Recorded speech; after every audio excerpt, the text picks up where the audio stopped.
What's going on, everybody? Welcome back to the MJ Podcast, episode 3. We've got a lot of good topics this week, guys.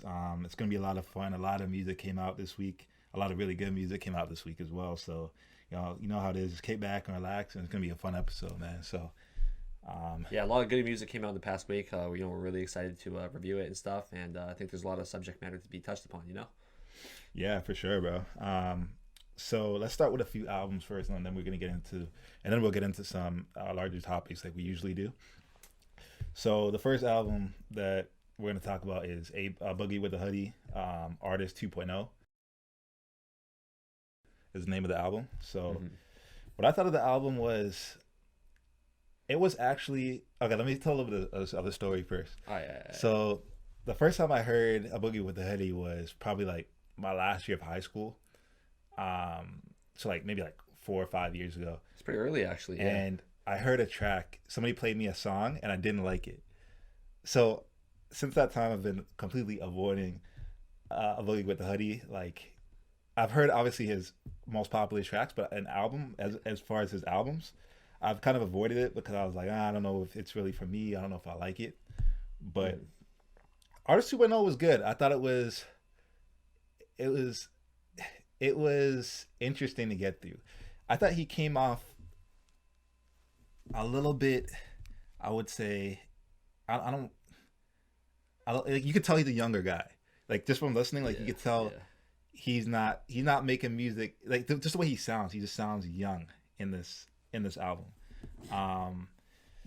Yeah, I feel you. So after listening to this, I think I was surprised at what he could do. Like, I feel like I listened to his previous projects. What was it called? There was a Hoodie season, and there was also something like Artist as well. Not like Artist 2.0, but there's another album called The Artist. I personally like those two better, but I think this one he tried to switch things up a little bit. He's usually, I'd say, like he was aggressive in a few songs, but most of the time in his other albums, I feel like he's a little bit more aggressive. I think he tried a little bit more of I don't know how to describe it, but like a different approach towards it. But that being said, though, I really liked some of like the features on the album were really good, I thought. I really liked the Khalid feature. Another Day Gone. Yeah, that's probably my favorite one. That song was great. Hit 'Em Up with Trap Money. Trap Manny, that song's my favorite. Hit 'Em Up is my favorite track. Okay. He also had that one with sorry, I can't remember the name, but it was with Roddy Ricch as well in that. Yeah, I wasn't a big fan of it. I didn't like that. You know what? I'm gonna be honest. Yeah, I thought like that would be like the song, like the song of the album for me. Yeah. But it really wasn't. I guess I don't know. I liked Might Not Give Up with Young Thug. Thought that was a good track. Yeah. But the standout one to me was Hit 'Em Up with Trap Manny. Like, that one to me like blew me out the water. Thug Love, the intro track was good. Yes. That was a good one too. ROD, Ride or Die, Mood Swings. I liked a lot of them. But there's no track maybe besides Hit 'Em Up that was really, I thought was like really good. It was just kind of like good. I get what he's doing. Yeah, I got the vibe there. Like, this wasn't a crazy album. It was just a good album. It wasn't. It's not something that I would say like, yo, you gotta listen to this album. It was kind of just like, it was good. For me, like, I think I struggle to kind of, once again, like, I don't think we should like place artists in like a specific category kind of thing. But like, when you hear like A Boogie, like, what kind of lane do you think he fits in, kind of thing? Oh, like he said, he's a rapper that plays with melodies. So he said that one song. He's like, I'm not a singer. I'm a rapper that plays with melodies. That's how I kind of feel him. He's kind of like almost like a jingle type of guy. Like a That's a lane. That's a lane. Like, I kind of fit him in, and that's cool. Like, I like artists like that.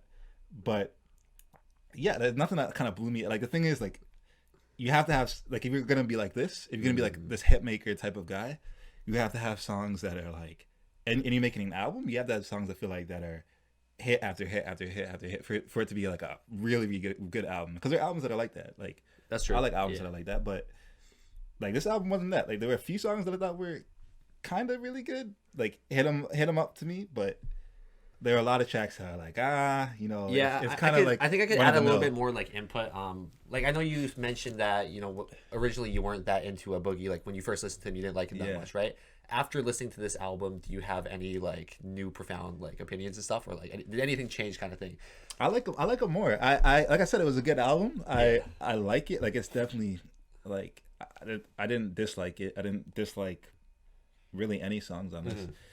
So yeah, I thought it was good. He kind of surprised me with his, I guess, variation of the subject matter on this. Yeah, a lot of it was about, they were kind of like love songs, like miniature love songs, but he kind of surprised me with kind of the different angles and the kind of the what do you call it? Man, I'm missing the word, but bars that stick with you.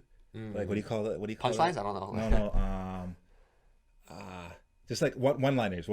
Okay. He had a lot of really good one-liners, and yeah, and I thought he explained the situations that he was in. Yeah, on some of these I'm kind of like in the same lane as you. I think I've never like Boogie has like a pretty big like fan base from what I know. Like his fan base is like pretty loyal and stuff. He's just not an artist that I think I listen to a lot, like in my own time kind of thing. But that's not to say that like, you know, I don't appreciate his music. That being said, though, I agree. It was like it was a good album. Like I didn't find any like songs particularly like difficult to get through. Yeah. Like, did you find like the album like difficult to get through? No, I thought it was actually really easy to get through the whole album. Like I thought it was really easy listen to get through because it like the subject matter wasn't too hard. It was kind of like I like the beats a lot. The beat selection was crazy. I like the guitar. Yeah. He had a lot of guitars on this, bro, and he even mentioned it. Yeah, there was that one song like literally called like Hold My Guitar or something like that. He mentioned it in a track. He said, "I'm switching lanes now. I got a guitar." Or I'm paraphrasing, but something like that. So I guess he's implementing that more on his album. That being said, though, like it sounded like a few songs were pretty like rock heavy almost kind of thing. I don't know if you got that vibe or not. I didn't get that vibe. That being said, though, also I'm not sure if like obviously the entire album wasn't produced by Lennon on the track, but he was like a producer for like a lot of songs. I didn't see that. Yeah, that's crazy. Yeah, that's why. Well, it was well produced. Produced. So I guess not surprising then. Yeah. Anything else you want to say on that? No. I'm just really curious to see where like A Boogie kind of like takes his career towards this point. Like, you know, he's like kind of like cemented himself in the game kind of thing. I think he's shown that, you know, he can rap kind of thing like that. Yeah. I'm just curious to see where he goes from here. But yeah, like in closing, I think let me say one more thing as well. Like I think he still sounds really young. He sounds really like he's still figuring things out. You know what I mean? Yeah. Like I don't want to use the word mature because I don't want to. Yeah, I don't want to. Can't like. I don't want to tell another dude. But like he sounds immature on this. Like I feel like once he grows, like once he like in a couple years when he has like more subject matter, even more diverse than this, then it'll be interesting where his career goes from that point. Yeah. I'm sure he'll get better too. You know. Yeah. And that's the thing though. Like a lot of young guys right now, probably in high school, like everyone likes A Boogie. You know, that's kind of like his target market. I'm assuming. Yeah.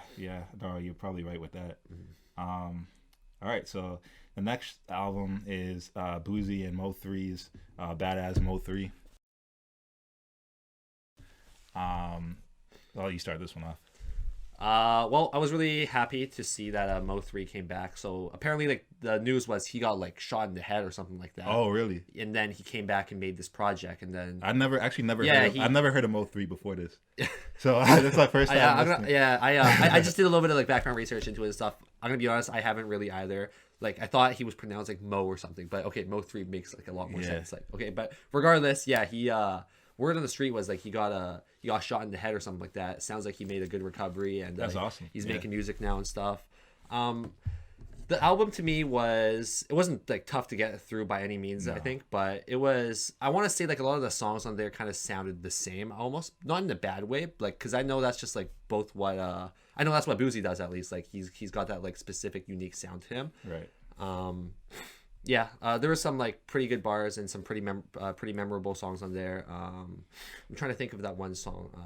I don't know. What do you think? Do you have like a favorite song? I want to preface this with I'm a big Boosie fan. Like, I know. I don't want to use the word fan. I know you like Boosie. I hate using the word fan, but I really like Boosie, and I've liked Boosie since I was like very young. Yeah. But I really love this project. Like really, objectively, I would say it was a like really good project. But I like really love this project. Let's see, like a lot of the vibe I got from the production and from Mo3, it sounded almost like reggae or dancehall inspired, and that to me like got me almost immediately. Just the singing, like this way he was riding the beat and the instrumental a bit on some of these tracks, and it's just singing. I kind of got that vibe a bit on it. Maybe they took a little bit from that style of music. I thought the bars were crazy. Like Boosie usually goes pretty deep on what he believes in he's a very passionate artist. But on this one, I thought he kind of scaled back on the lyrics and his point. And this is more of like them just like getting in the studio and being like, yo, we got to create a good like project, not too heavy on the subject matter, just going in there and rapping. I thought the production was really, really good on this. I thought Mo3's singing was good on this. And this like, it was like a really fun listen. Really? Honestly, you like Mo3 singing and stuff? I did, yeah, a lot. It sounded to me like almost like I was saying, like dancehall or reggae inspired. Just something about the singing and the vibe of it. Like that, what I got from Mo3 sounded a lot like that. There was a few songs where I didn't really like. I feel like there's a little bit too much auto tune on his voice on a few songs and stuff. But no, I get that vibe though. Like on a couple tracks, I heard that. Yeah. Yeah. But I really liked the album. I thought like some standout. I thought the whole thing, like if you're gonna listen to this project, like you have to listen to it fully, because there was no track on here that I thought didn't deserve to be on there. It was well produced, like I said.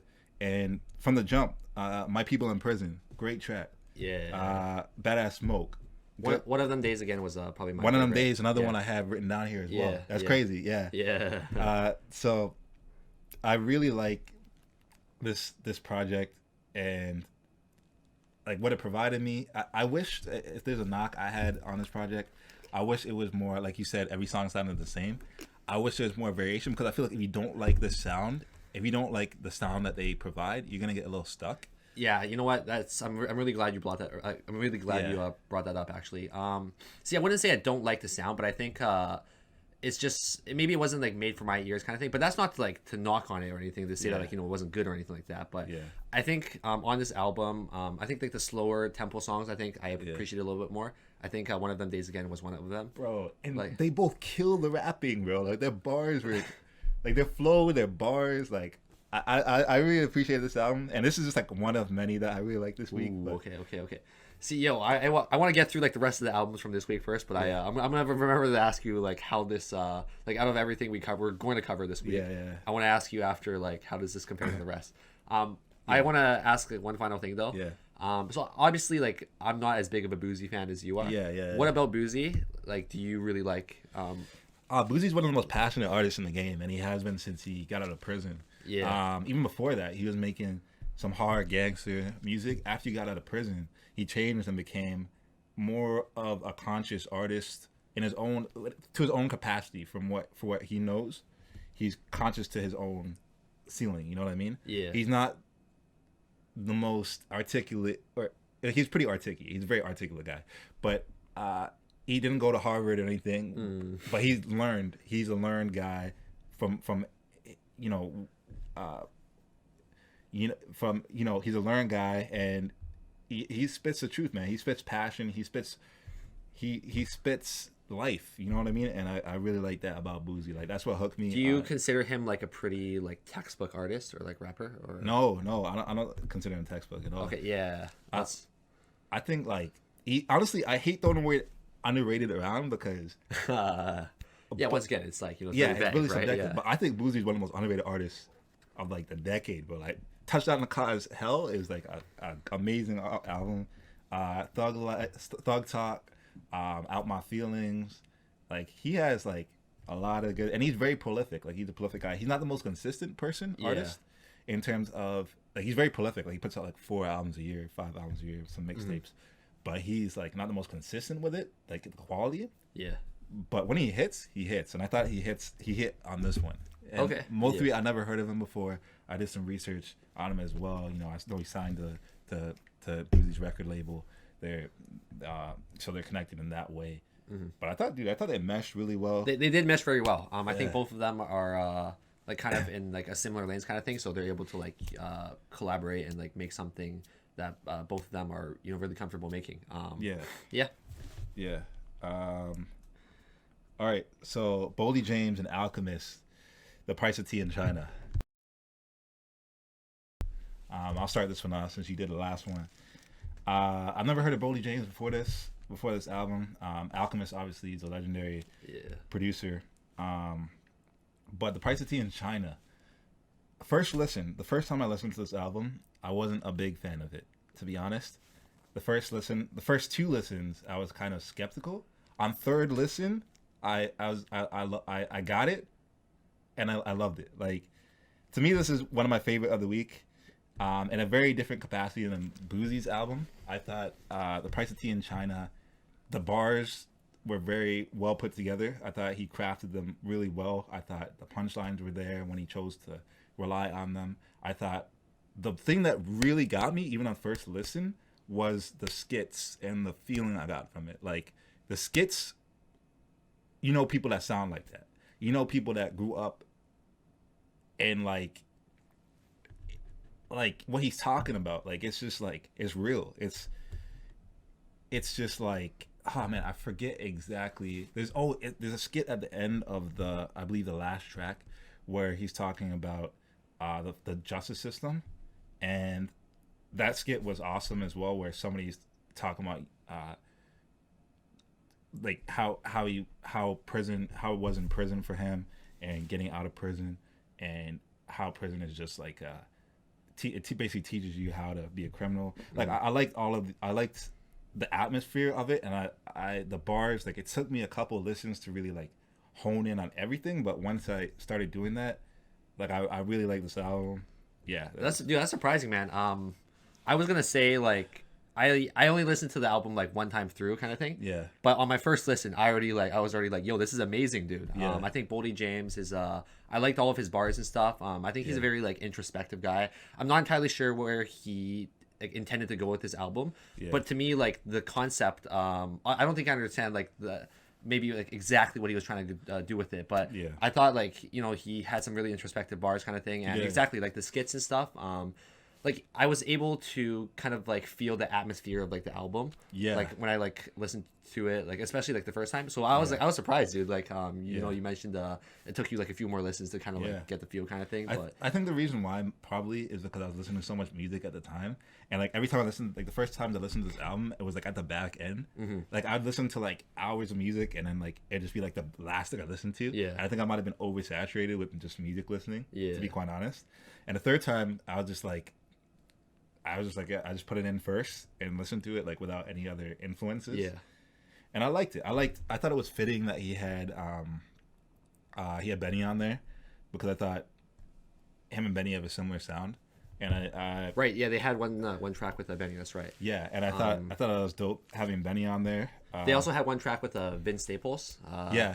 I like that one a lot too. Yeah, Boldy James. Wait, so this is like the first time I listened to this guy as well. And Alchemist. Where do I know the Alchemist from? He was associated with. I know he's been around for a while and stuff, but it's a lot he's of worked artists. with like Prodigy, I think. Possibly, yeah. I mean, he's been around for a while. I'm not completely sure who he's worked with. I know his name. I know his beats on songs when I hear him. So. Mm-hmm. Yeah, man. Definitely see his name around is what I mean. Yeah, I agree, dude. Like, overall, I don't really have anything to knock on the album. I think it was really good, man. It definitely deserves like there's a lot of replay value for it, in my opinion. Yeah. It was another one that I thought, man, like, this is a great week for music, bro. Like, I was listening to it, I was like, man, this is a great week.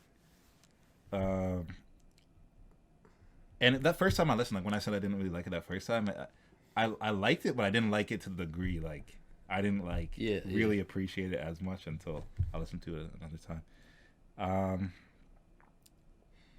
Okay, Tink, Hopeless Romantic.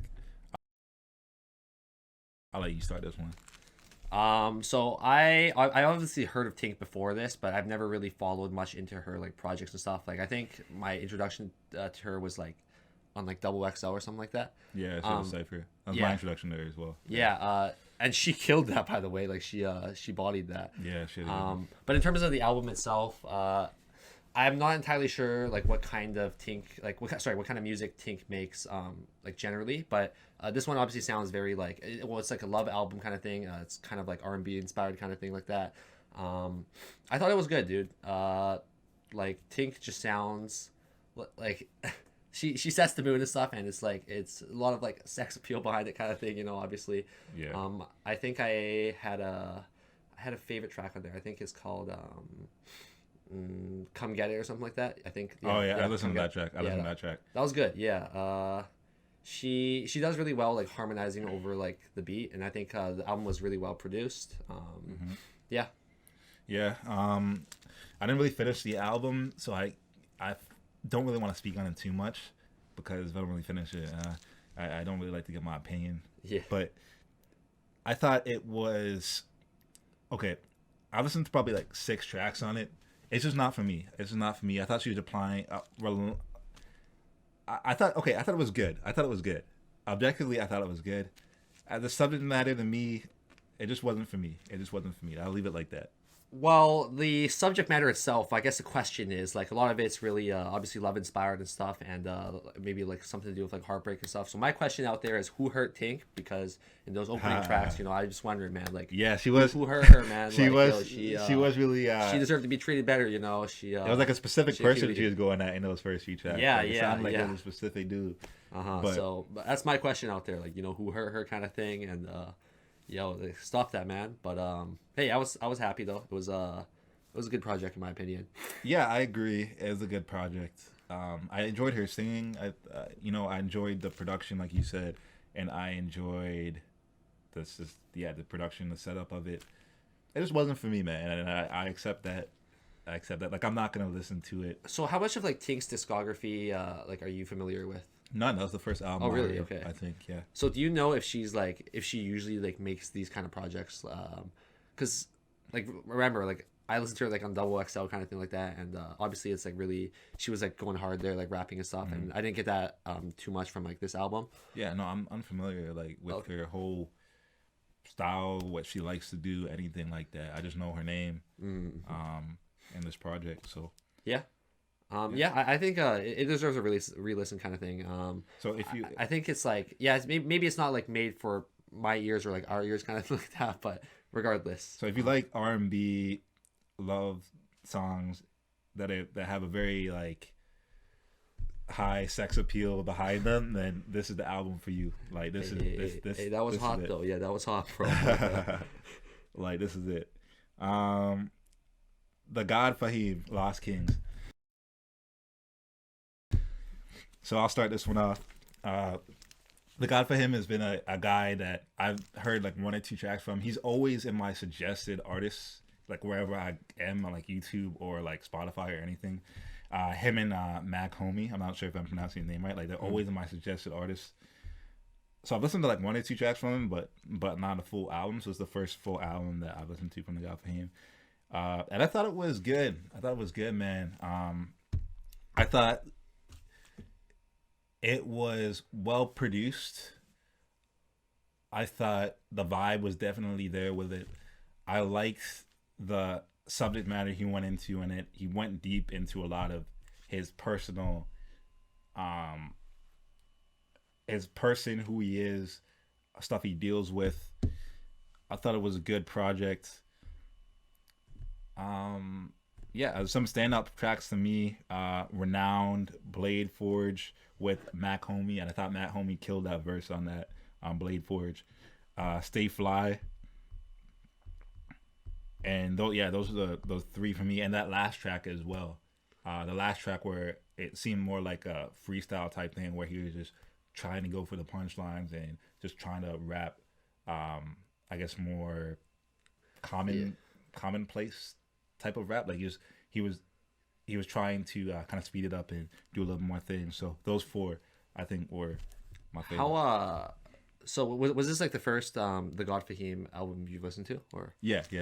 So do you know like much like this is like the first time I heard of him too, like through this week listening to the album and stuff. I've heard of him before, just never listened to a full project. Do you know how long he's been around? Like 3 years. Okay, so he's relatively new. Okay. Yeah. I could be wrong. I'm not too familiar with him, or familiar very much. But yeah. I thought like the album was pretty introspective and stuff. As you said, it's really well produced kind of thing. No knocks on it kind of thing like that. I guess my only thing is once again I asked like the same question earlier for I'm sorry, I forget who, but I was asking about what kind of lane they fit into. Yeah. what do you think about the God Fahim? Like, what kind of sound do you kind of get from him? Like, what kind of vibes do you get from the album? Type of vibes. What type of vibes should I get from him? I don't know. Obviously he takes a lot. He has a kind of an old school type of feel to him. I don't know, man. He seems like he's. I don't know. I don't really get a vibe from it. Obviously, more like lo-fi, low. Yeah. Low. Yeah. It kind of similar to the Boldy James album, somewhat, in terms of sound. I think the Boney James album was better produced, though, I want to say. Like, well, yeah, he had Alchemist on it. I agree with that. The God Fahim album was more loops. Like there's all loops. Like almost every track. It was a simple loop with a sample, like an older sample on it. Yeah. But I thought it was good, man. I would say I prefer the couple other albums we talked to before this, the Boldy James project, the Boosie project. But it's a good project. There are definitely songs I'm gonna go back to and listen to. And yeah, that Mac Homie guy, I don't know if I'm saying his name right, but he can rap, and I really like to feature on Blade Forge. Yeah. So up next, I think we have the Young Gravy, and sorry, I'm probably pronouncing his name wrong. bbno or something like that. I see his name around. I just never clicked on his stuff. So bbno is actually Canadian, actually. Oh, really? So I'm gonna be honest. Baby Gravy. That's the album I guess was dropped. I'm gonna be honest. I haven't gave it like a full listen, so I don't really want to go into it too much. But from what I know though, yeah, no, I'm surprised, dude. Like, I first heard of bbno from that one. I don't even know if it was considered hip hop or not, but you know, like the La La La song or something like that with Y2K or something like that. So that's like the first time I heard of him. But yeah, I'll let you take this one. Yeah, I've like heard of these artists, but I've never actually clicked on their music. So I don't know. I went into this kind of not knowing what to expect. I thought it was a fun project. I thought it was fun. I thought the beat selection was good. And yeah, it's not meant to be taken too seriously in terms of the content. It's just a fun project that it seems like two friends put together. There's no real overarching theme besides just having a good time and making something that people will laugh to or think, oh, that's pretty like clever of them to think of. Did it sound like hip hop though? Like, was it? Yeah. Oh yeah. Okay. Yeah, it was a hip hop album for sure. Yeah. Okay. Because that was my question though. Because like the bbno guy, like he like that one single or something. So I wasn't entirely sure if like if that was his lane or not. But I guess it is. Yeah. It was like more of a silly trap type beats, I guess you can say. Okay. Yo, I like that. Okay. It's not as far fetched as like Lil Dicky, but it's definitely meant to be like satirical or like not to be taken too seriously. Like kind of a lot of the bars are like tongue in cheek. I didn't write down which songs my favorite on this one somehow, but yeah, there are a lot of one-liners on there that were really funny and really clever. I thought it's just a fun project. I thought it was good. It's something that you can go back to and listen to again. So yeah, I'll be sure to check it out. Okay, we'll just get through the rest of this. At first, I was like, "Oh, we'll split it up and do some of the albums first, and then get into the topics." But let's finish out the albums because we only have 2 left here. Okay. So, Pop Smoke, Meet the Woo V2. Man, let's talk about. Oh, first we have to say, rest in peace, Pop Smoke. It's crazy what happened, man, and we're both like. I mean, I was shook. I heard that and I was shook. Totally unexpected prayers to him and his family for sure. That's just it's just so heartbreaking, man. Like in a lot of his music and stuff, like he raps about like getting out of the hood kind of thing like that, and he just moved into his place kind of thing, dropped like an album kind of thing like that, and something like that happens. It just really makes you look at life through like a different lens kind of thing. Like just rest in peace, man. Such a young guy as well. Yeah, Yeah, rest in peace. So let's talk about the music. Oh, you start this one off. I started the last one off. I think it was really good, dude. You know, as I mentioned earlier, he really gives you like a glimpse into like in the window, like in the slice of life kind of thing, of how he came up kind of thing. I'm gonna be honest, like this was the first Pop Smoke album I listened to. Obviously, like a lot more people are listening to it now, just just based on the events that happened and stuff. But yeah, I thought it was really good, dude. I think even though he's like, I think he was like 20 or something like that. I thought he was pretty like wise beyond his years. Yeah, I don't know if you got that vibe or not. I did. Yeah, for sure. Yeah, dude, he's obviously been through a lot of stuff, and I think he really did put his soul particularly in his music. Yeah.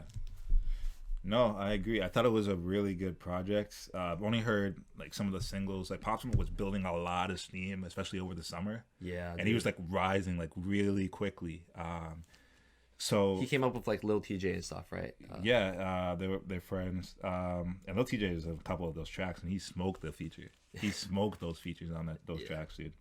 Especially that Mannequin track. That Mannequin track is hard, bro.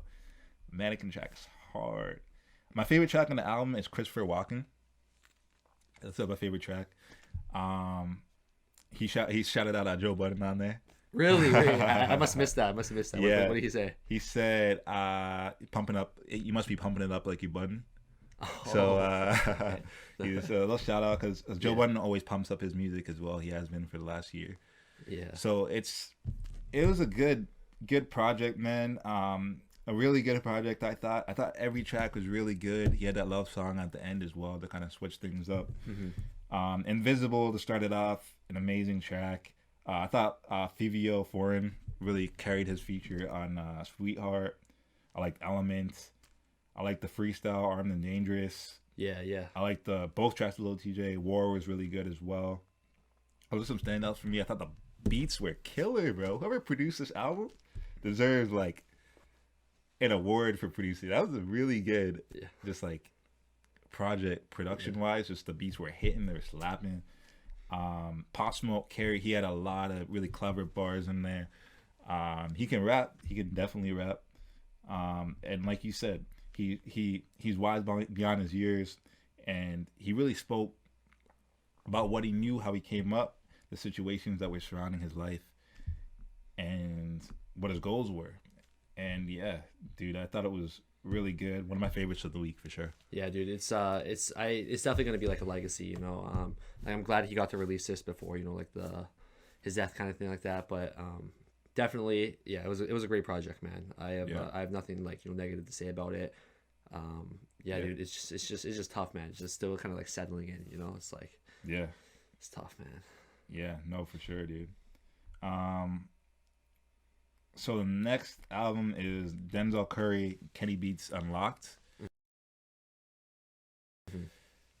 So was this actually like an album? Because it was only like 7 or 8 songs kind of thing, right? Yeah, I'm not sure. Was it like an album kind of thing? I'm not sure if it was an album, but the project, yeah. Yeah, dude.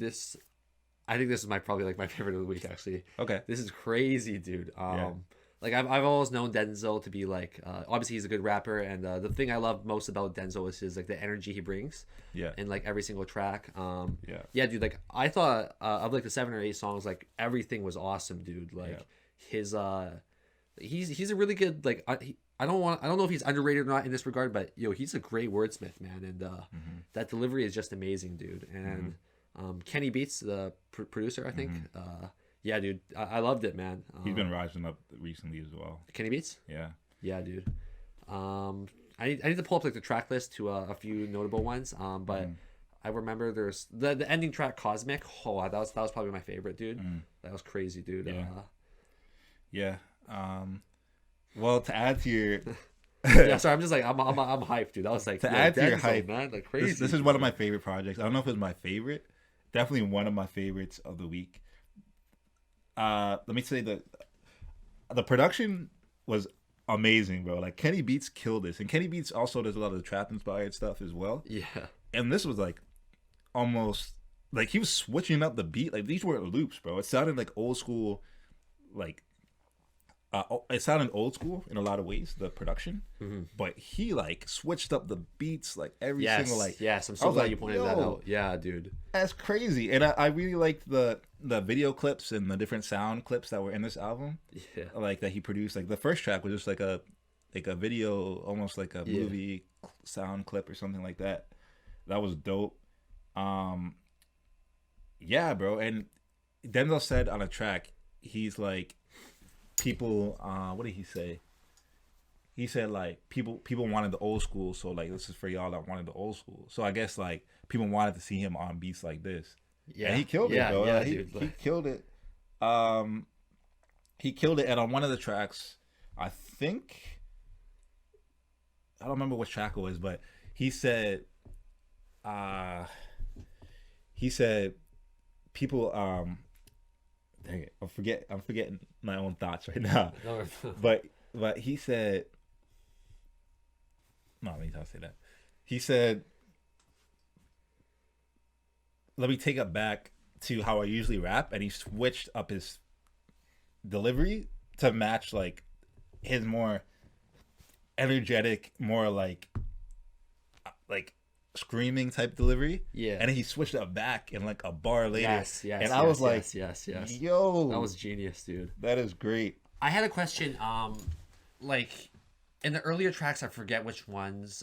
But there was like at like the end of the songs, there was like it didn't sound like Denzel. Or maybe it was a sample or something, I'm assuming. The earlier tracks? Yeah, like it was. Oh, that's what I'm talking about. It's like almost like a movie sound. Yeah, exactly. That's what I was talking about, like where he took like clips. But okay. So that wasn't Denzel. Okay, I thought maybe it was just like maybe his voice like really auto-tuned or something like that. Maybe I don't know, but I took it as like almost like a MF Doom type movie clip. Yes.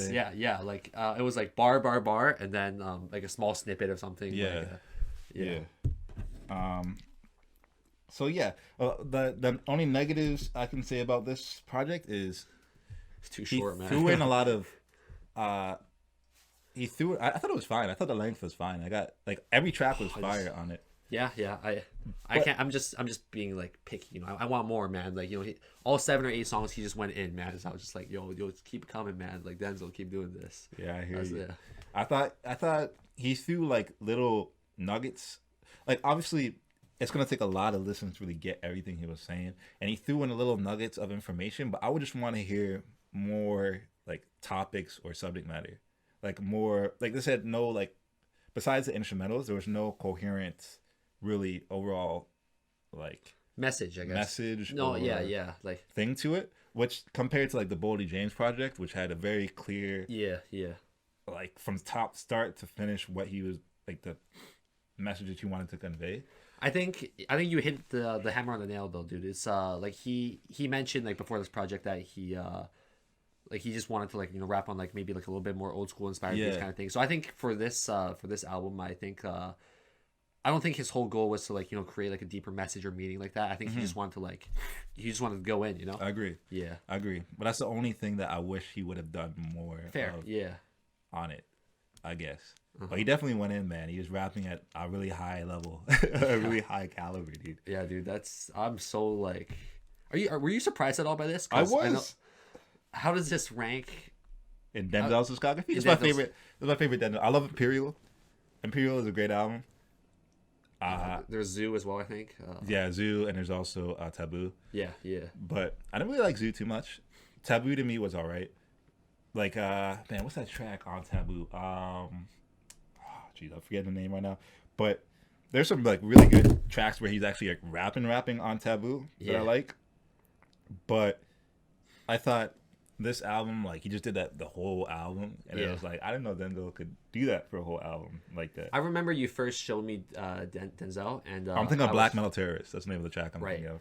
I remember when you first showed me Denzel, I was like, yo, this guy's like delivery is amazing, dude.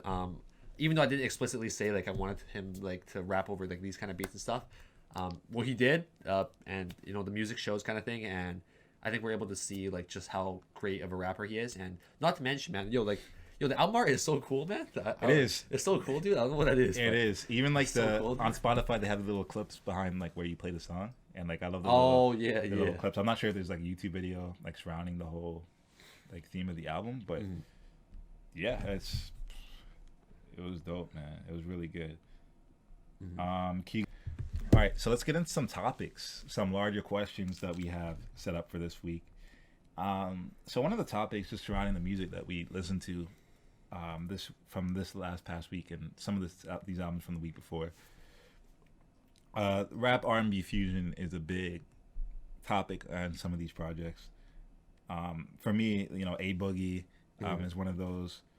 Not even rap R&B, just rap singing fusion, and the Tink project as well. You see a little bit of that.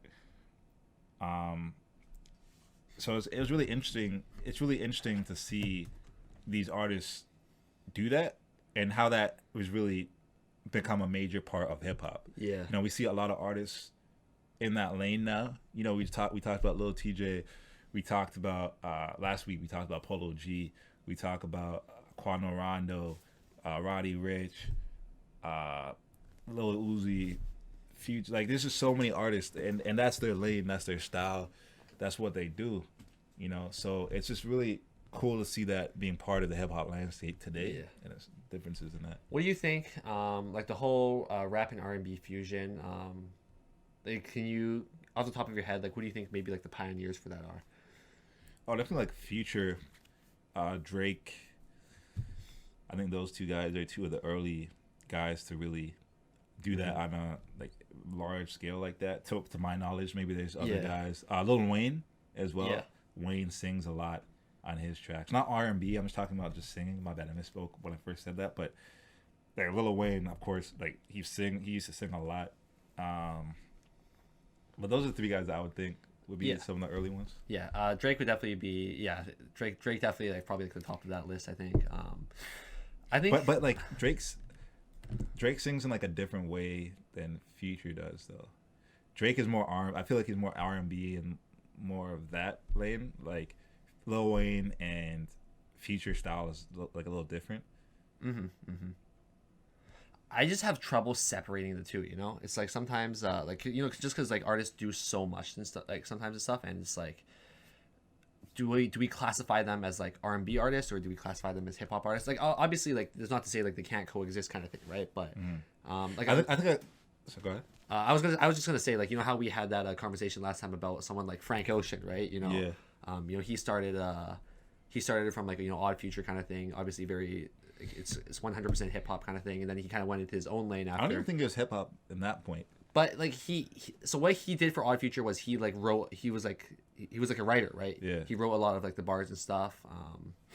Yeah, dude, and like a lot of people do like consider Frank Ocean like a hip hop artist. I really don't see it though. I don't see it. Like, I don't know, man. I think with certain art, like Frank Ocean is more.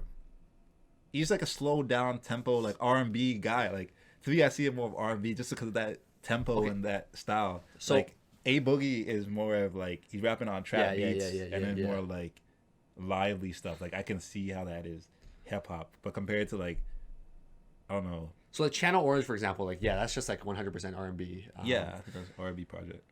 So my question is, why do people consider Frank Ocean like a hip hop artist though? Like, do you like what makes that argument though? Like, are you able to see it at all, or like? Not really. Not really? I don't see it with the view. Like, yeah, I don't really see it. No. I wonder if it's just because of like his whole Odd Future influence kind of thing like that. But probably, yeah. Yeah. I'm not too familiar with Frank's like early stuff before Channel or Orange and Blonde and all that. So I can't really speak too much to that early stuff. But from what I know from Frank Ocean, he's like completely R&B to me. Yeah. So that just leads us into the like hip hop is just so broad now. We listen to the God Fahim, and then we listen to A Boogie, then we listen to Tink, Boosie, then we listen to Tink. Like, all of these people have totally different styles and sounds that it's hard to even put under one umbrella. Yeah. It's hard to even say like this is one thing, but I guess there's common threads holding it together. But just looking at the landscape now, it's crazy. Obviously, we didn't grow up in the 90s era, but it seems like, today there's just a lot of creative people in music that are doing totally different things. Yeah. So You know what? When this whole like landscape started changing and stuff, I was a little bit hesitant at first, but I think like with these like R&B and the rap fusions kind of thing, these like artists like kind of like singing and kind of like rapping over beats and not stuff. only R&B, like all these, all everything, like rock, Yeah. like you know, No, but I was saying that like it's opened up like the door for a lot more. Like I think when someone's like rapping over a beat kind of thing, like there's a lot more like I think almost like emotion that you can kind of do with it. That kind of goes into the sound. I think so. what do you mean? Because what before this, like the whole the rap scene was just like okay, you have a beat, you just like rap over it kind of thing, and maybe there wouldn't be that much like emphasis and like your vocal inflections kind of thing like that. And I think this whole fusion kind of thing gives a little bit more flavor in the sense that you're able to hear like more emotion, you know, like in I agree, but I agree with the adds more flavor. I don't necessarily agree with more emotion. okay, I guess the emotion I'm saying it as in like you're able to hear more of like I want to say like the tone kind of thing, like over the beats kind of thing. Okay, I don't know. I get what you're saying. I don't know. I think I don't know. I think guys like Big and even guys like Eminem, they switched up their vocals a lot. It's just like now it's just a totally broader spectrum. I don't necessarily think it adds more emotion to the music because somebody's sing rapping rather than just straight rapping. Yeah, I don't think that's the case. yeah. But yeah, so I guess we kind of differ on that. Like what, explain a little Yeah. more. Maybe I use like the wrong word choice, like in terms of emotion though. It's hard to describe though. I guess like we'll use flavor then. I guess. Yeah, I think it adds like there's obviously a lot more people can do now, like because a lot more has been done. So everything is a remake of something else. So there's just a wide scope of things people can do on a track, things people can do on a track as well. So yeah, I think it adds a lot more diversity and flavor to the scene. I agree with that. So yeah, so what do you think makes like a good producer? A good beat producer in hip hop today? Because we listen to like Alchemist and we listen to Kenny Beats, so like those are two great producers out here right now. So See, this one is like that's tough though. I'm not entirely sure how to answer this question because it's like, for example, if a producer does a really good job on a beat or for example or something like that, and then like an artist, a rapper, like raps over it kind of thing, and maybe he can kind of like disrespect it, it's like, oh, maybe he doesn't go that hard or something like that. But if the roles were reversed though, it's like, let's just say an artist like did really really well like with this verse or something like in a song, but like let's just say like the song was really poorly produced kind of thing. yeah, Then that would be like a lot. It would be like even worse kind of thing.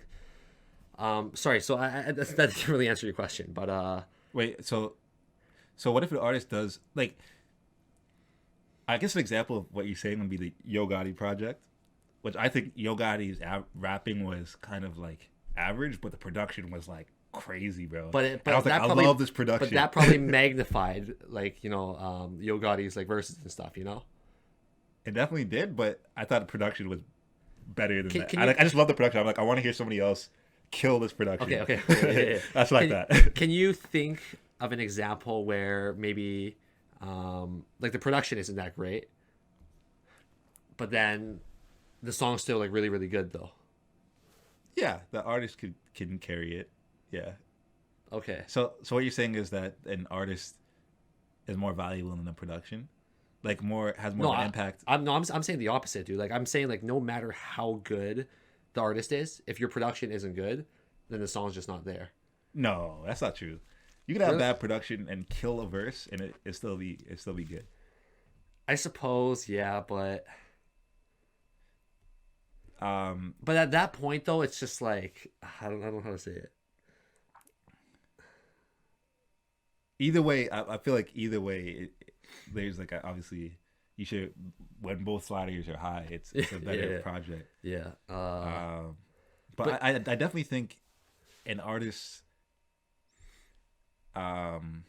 like what an artist does on a rapper does on a track has more to do to the enjoyability of the project than what the producer does, I think.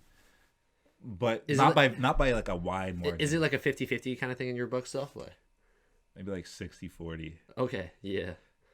Because like that Yo Gotti track, the album just came right into my mind because the whole album I was like, this album is fantastically produced.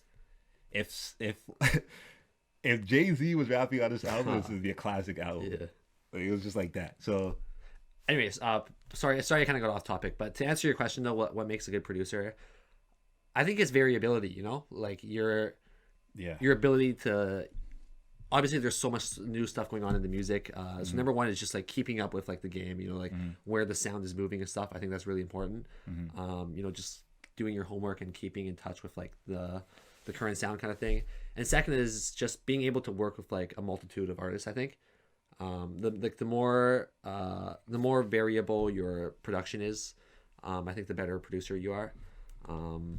Yeah, I don't know. I'm sure there's a few more things I'm missing out on. What do you think?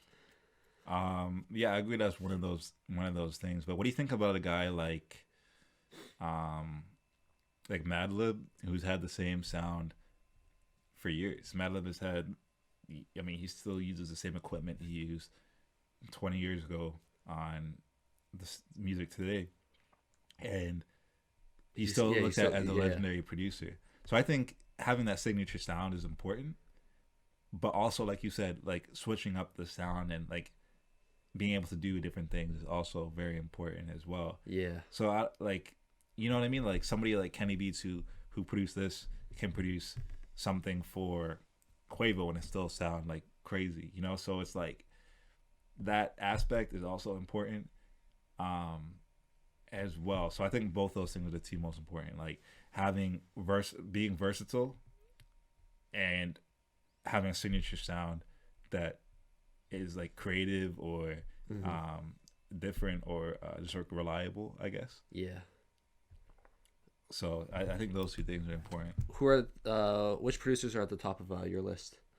Do you have like any favorite producers kind of thing? I like Alchemist. You know, me and you do some like freestyles and stuff like that. And some of the beats I choose have been Alchemist beats. Which other producers do I like? I don't know. I don't really have. I like Madlib, just from his like older stuff. I wasn't too big of a fan of the Bandana album as we covered before. I don't know. Just some more of the mainstream ones, I guess. I don't really get too deep into that. Like Heatmakers. I like, just some of the mainstream ones. Yeah, I'm just thinking because like if I think about like my favorite producers, Mustard. Yeah, like if I'm thinking about my favorite producers kind of thing, I don't know if it's like a specific sound that I like, which makes that producer like that much more impactful for me, kind of thing. But yeah, I'm with you there.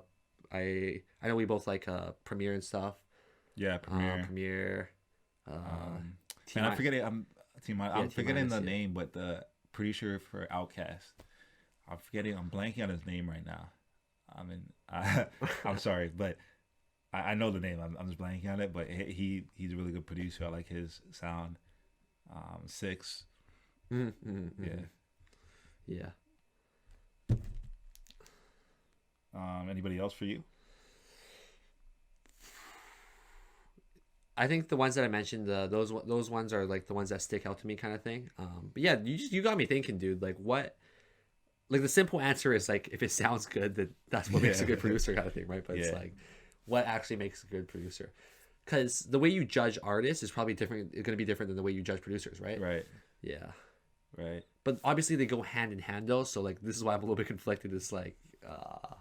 Yeah. All right. So best times to listen to music. So what are the best times that you like to listen to music? What do you think are the best times of the day to listen to music? Or what are you doing and stuff like what are you doing? Sorry. What do you like while you're doing something or while you're not doing something? Like, what do you think are the best times for you? For me, I'll go first for this one.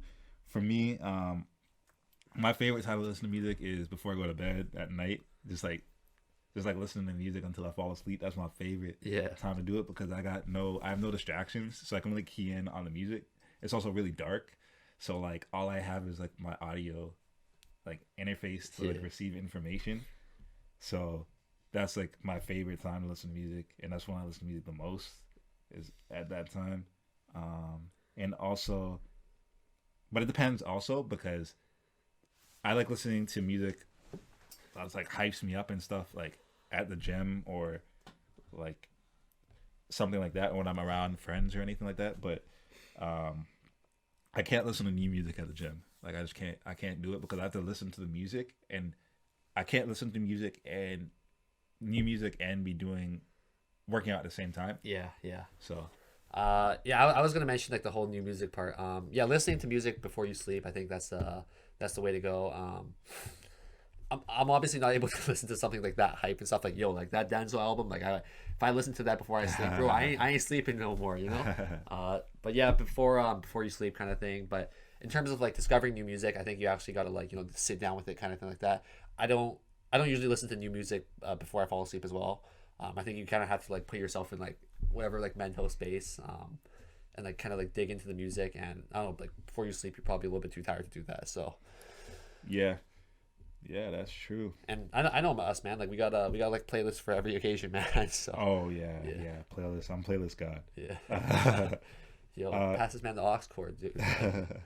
So what are we listening? So what were we listening to for this week? Like besides the new music that we already talked about, like what were you listening to besides that? I have a few artists that I like. I listen to basically like almost every day. So if you don't know, like my favorite artists out there, I'm a big Cole guy. So I basically listen to Cole like every day. But like in terms of like other artists, I listened to NF The Search again actually recently. Oh, nice. I think it's growing on me even more actually. Like I liked it to begin with kind of thing, and I think I like it even more now. And let's see, what else have I been listening to? I'll let you go first. I kind of like let me think for a moment of what I've been digging into. For me, honestly, this week has been like really busy with music listening stuff.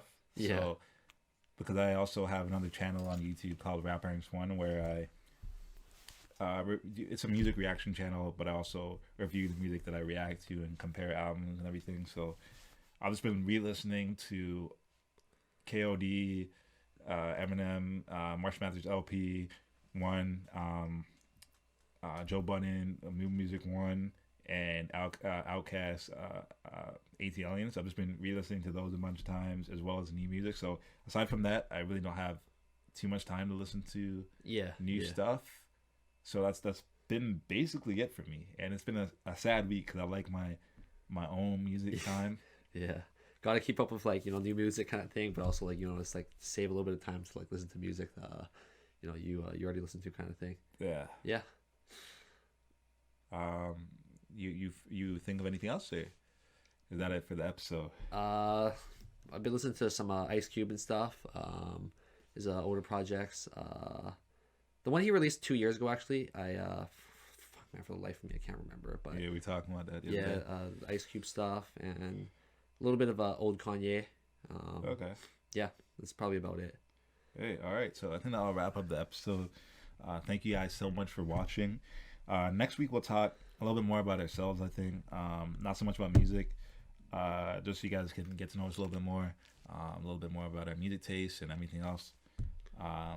So I'm not sure like if we should talk about some new music next week. Maybe we'll just have like a little break. For that. I mean, obviously it depends on like the music that comes out, right? Like however much music comes out. Oh, there's been some like Royce came out today. When we're recording today, Royce, like it's hard to schedule out when we should record and not, because I know after we record we have to do some editing and everything like that. So Royce came out today, and NBA Youngboy came out today, and there's a few other artists. Dude, NBA Youngboy came out again, dude. This guy dropped so many projects. Yeah, he's really prolific. Holy crap, dude. Him and Boosie are close, so that might be why. Oh my god, him and Boosie are close. It's crazy, man. That might be why. And there's a few other artists that like I don't that dropped today, so we haven't been able to get to. So we'll see, man. Maybe we'll talk about it next week. Maybe not. So thank you guys for watching. Yeah, thank you so much, guys. Appreciate that. Yeah, see you guys next time. Peace.